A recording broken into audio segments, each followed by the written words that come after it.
দাদু, কে কে? কি হয়েছে দাদু? দাদু, বেলা 10টা বেজে গেছে, কিন্তু এখনো সূর্য ওঠেনি। হ্যাঁ, কি বলছিস? ওই দেখেন। দাদু, তুমি তাড়াতাড়ি কোরআন শরীফটা খুলে বসো। আচ্ছা, ঠিক আছে। আল্লাহ,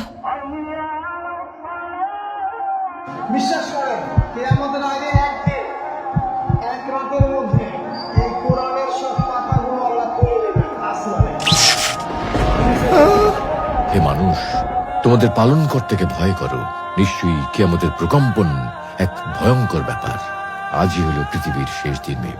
পাপাচারী মানুষেরা হতাশ হয়ে যাবে, কাণ্ডজ্ঞান হারিয়ে দিক বিদিক ছুটতে থাকবে এবং একসময় অজ্ঞান হয়ে মৃত্যুবরণ করবে।